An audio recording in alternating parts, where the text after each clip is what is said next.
Márcio, seguinte, você fez muita coisa na Globo, né, trabalhou em vários programas, foram 24 anos, né. Uhum. Por que você saiu da Globo? Ah, talvez no mesmo espírito que eu tenha saído do RJ2 para ir para o Japão, atrás de experiências. E depois que você passa pela experiência de correspondente internacional, você não volta a mesma pessoa. Você aprende muita coisa, você cresce muito. Então, quando eu voltei para cá, eu voltei no ano de 2018, foram 5 anos no Japão. Eh, eu voltei achando que eu poderia fazer muito mais. E aí, quando eu voltei para cá, me colocaram como repórter do Jornal Nacional. É super legal também. Eu saí do RJ2 e voltei como repórter do Jornal Nacional. Acho que a gente pode, alguns podem ver como Um upgrade. um crescimento na carreira, um Tá. upgrade.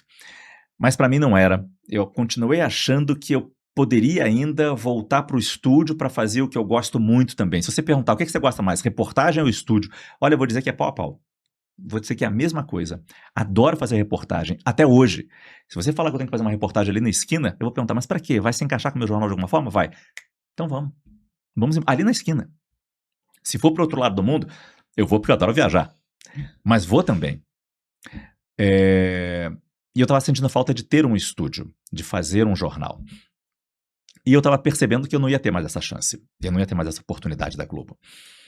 Você sentiu isso? Alguém te falou? Como é que foi? Não, ninguém falou, mas eu pedia, por exemplo, para voltar a fazer a escala do Jornal Nacional, aos sábados, como eu vinha fazendo já nos últimos, sei lá, 10 anos.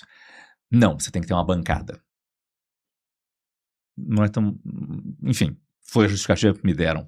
E não tem problema nenhum. Me deram sua justificativa, ok, paciência. E continuei fazendo minhas matérias.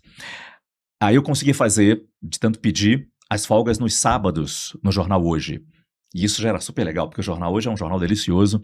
Eu fazia muitas matérias para o Jornal Hoje do Japão, especialmente todo sábado tinha uma coluna do correspondente, alguma coisa nesse nome, que eram as matérias mais leves que os correspondentes da Globo faziam e mandavam para o sábado no Jornal Hoje. Adorava fazer essa reportagem. Então tinha um carinho enorme pelo Jornal Hoje, onde eu já tinha feito também folgas, sei lá, no começo do ano 2000. E aí consegui fazer isso. Aí veio a pandemia. E você virou o rapaz né, do jornal da pandemia. Aí a Globo surgiu um buraco na programação da Globo, e aí o jornalismo foi cobrir esse buraco.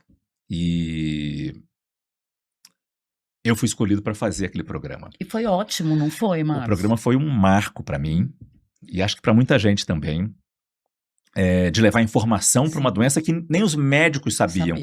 E o programa era basicamente isso: uma mesa, dois médicos e eu fazendo perguntas para eles, ou então, e também fazendo perguntas do público, perguntas que chegavam pelas redes sociais e a gente lia num telão. Foi importantíssimo para levar consciência daquela doença, para levar informação, desculpa, mas sem levar pânico. A gente fazia o programa como está fazendo aqui, na base da conversa, um bate-papo. Eu confesso que às vezes eu me assustava quando eu via os médicos divergindo um do outro e pensava, meu Deus, nem eles conhecem essa doença. Como é que a gente vai se preparar? E essa doença começou na China, veio cruzando o globo pela Europa, na Itália foi aquela destruição, muitas mortes, chegou nos Estados Unidos também, o problema que eles têm de saúde pública, que não existe lá, gravíssimo também, foi chegando no Brasil, e aqui a gente percebendo, como é que vai ser? E o programa levou muita informação, consciência e, de novo, com um tom tranquilo para as pessoas. Até hoje eu recebo mensagem falando assim, poxa, graças ao seu programa, meu pai teve consciência de ficar em casa. Porque hoje é muito fácil a gente falar, a Covid não é tão grave assim, né? Tem gente com Covid até hoje. E a gente está funcionando, a gente está conversando aqui. Quando não tinha vacina, quando a gente chegou a ter 4.000 mortes por dia, e olhando para trás foram 700 mil brasileiros que morreram, 700 mil brasileiros que morreram daquela doença, ninguém pode olhar para trás e falar, era uma doença tranquila, era só uma gripe. E eu não estou transformando isso em questão política, pelo amor de Deus, nada disso. Eu respeito a ciência, eu respeito os médicos, e quando eles falavam, o melhor é ficar em casa para proteger você, proteger os mais velhos e proteger os hospitais, porque já tinha hospital lotando, sem vaga para cardíaco, sem vaga para quem fazia tratamento de câncer, porque era só Covid. e muitos morrendo ali. Então a gente tinha que proteger os hospitais, e a proteção era ficar em casa. Aí tinha o problema, mas e a economia, mas e no meu emprego, não sei o quê.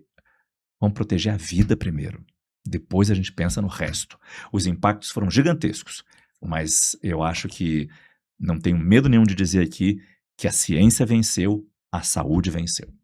Esse programa realmente foi um marco e para a população, né, que estava em casa, trancada em casa, Hum, era o único respiro ali para você entender o que estava acontecendo, tentar entender, né, é. porque até então ninguém sabia mesmo o que É. era. Eu acho que o jornalismo, de forma geral, trabalhou muito. Não era só o nosso Muito, programa, o combate ao coronavírus, mas todas as todo emissoras mundo. botavam seus repórteres na rua. Olha o risco que esses profissionais correram em todas as emissoras. Mas a gente tinha naquele momento ali a noção de que a nossa profissão é missão. É missão de levar a informação e de reportar, mesmo quando a nossa vida está em risco. Eu conversava todo dia com médicos que atendiam pacientes que podiam estar doentes. E eu estava assim, conversando com eles. Olha o risco que eu também corria quando a minha família estava presa em casa. Jornalismo não é para qualquer um. Todo mundo pode ser, mas, é uma coisa de coração. Eu acredito muito nisso, sabe. Hum, Esse risco que todos passaram, você colocar sua vida, você vai É. cobrir uma guerra, você vai cobrir uma doença, uma pandemia que você pode pegar uma doença e sucumbir ali, não é para qualquer pessoa, né. As pessoas têm medo, têm receio, é. e eu lembro muito disso, faz 6 anos agora, você lembra disso? Ah, foi em 2020. Tá fazendo Sim, 6 anos. sim, bem lembrado. E exatamente nesse mês de março. O programa Sim. começou em março de 2020. Exatamente. Boa lembrança. Foi incrível, assim, para levar para a população, né, um pouco do que eles sabiam, né, porque ninguém sabia de nada. Elô, a mãe dela é médica, eu sempre falo isso aqui, Hum, e ela conta para mim Trabalhava lá, trabalhou também, nunca parou de trabalhar mesmo Aham. que era Covid, horrível, né, que ela É, chegava cheia de e imagina tendo gente em casa exatamente. que corria risco junto, né? No final das sim. contas. E a gente tá aqui vivo, graças a Deus, gente, olha, e, né, torcendo para que todo mundo tenha uma boa vida. Márcio, por que você saiu da Rede Globo? E aí isso é interessante, porque eu já tinha conseguido muita coisa, mas percebia que a minha carreira estava meio que parada ali. O combate ao coronavírus foi muito importante para mim, e eu tenho noção de como foi importante para a emissora e para o país, pelo menos para quem nos assistia. Mas quando o programa acabou, o que me deram, o que eu consegui foi o SP2. E era o máximo que eu ia conseguir, ser apresentador do SP2. Nenhum demérito quanto ao jornal local. Adoro jornalismo local. De novo, se me falarem para fazer reportagem ali na esquina, eu vou fazer. Mas depois que você é correspondente internacional, depois que você passa por uma pandemia, você percebe que você tem muito para compartilhar. Você tem muito da sua experiência para entregar em assuntos maiores. Falar da guerra numa favela, numa comunidade do Rio de Janeiro, é gravíssimo, a gente tem que falar. Mas quando você fala de uma guerra no Irã, por exemplo, como a gente levantou aqui, é algo maior, com consequências maiores e maiores responsabilidades. Eu queria responsabilidades maiores. Uhum. E aí, por coincidência, nesse momento veio o convite da CNN. Foi um convite financeiro? Foi um estímulo financeiro? É claro que foi, não vamos ser ingênuos aqui. Mas foi, de novo, a experiência que me apresentaram. Você vai ter um programa seu para tratar dos assuntos do mundo, com analistas, com repórteres, correspondentes internacionais. Você vai ter liberdade para fazer esse programa. Era impossível recusar isso. Impossível. E eu fui super justo. A CNN me convidou na quinta-feira. Na sexta, com proposta. Aqui, ó. Esse é o valor, esse é o programa, é isso que você vai ter lá. Na sexta-feira, eu estava com isso na cabeça e falei: Globo, fui convidado pela CNN. Esse é o valor, essa é a proposta. E aí? Estou muito inclinado aí. E aí? Aí foram algumas semanas de negociação, mas era impossível chegar próximo ao que a CNN me oferecia, pelo menos do ponto de vista da Globo. Não fizeram propostas que me satisfizessem. E aí, sem problema nenhum. Sem problema nenhum, não. Fui para outro lugar, mas deixando 24 anos para trás. 24 anos de experiências e amizades. Foi difícil fazer essa troca? Foi. Minha mulher, de novo, me ajudou muito nisso. Amigos ajudaram muito nisso. A perceber que, ainda com uma boa experiência, É possível ter experiências novas. Uhum. É possível crescer na carreira e crescer como pessoa. E vou dizer que, com certeza, nesses 5 anos e alguns quebradinhos que eu tenho de CNN, foi uma das melhores opções que eu fiz profissionalmente falando. Trocar e estar lá e conhecer gente competente como a CNN e outros canais também têm. Perceber que tem vida inteligente em outros canais. Perceber que tem gente competente em outros canais e que fazem um jornalismo tão bom que vem atraindo a atenção das pessoas e ajudando a formar esse país. A gente fala com menos gente? A gente fala com menos gente. A gente está numa TV a cabo, a gente está no YouTube, é mais limitado. Mas quem a gente toca com informação correta, relevante, checada e num jornalismo independente, que critica quem tiver que criticar, elogia quem tiver que criticar. E eu falei do YouTube, né? Isso me atraiu muito também. Ter essa programação alcançando o mundo inteiro pelo YouTube, de graça. Com quem puder ligar um computador, um telefone celular, você vai estar bem informado. Isso me tocou de uma maneira que contribuiu muito para essa mudança. Márcio, 2 coisas aí nesse bate-papo que a gente teve. Você queria o Jornal Nacional? Você acha que você merecia a bancada do JN? Não sou eu que vou dizer se merecia ou não. Eu acho que eu trabalhei muito por isso. Eu adoraria. Se eu tivesse tido um convite para fazer o Jornal Nacional, eu iria pensar junto com a minha família e iria tomar uma decisão. Mas eu adoraria ter o convite.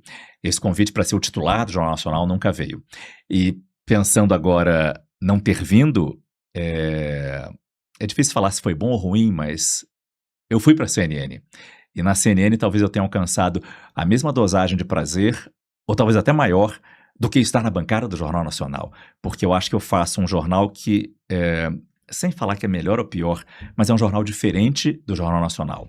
Meu jornal vai ao ar às 8 da noite, vai até às 10. A gente bate com o Jornal Nacional.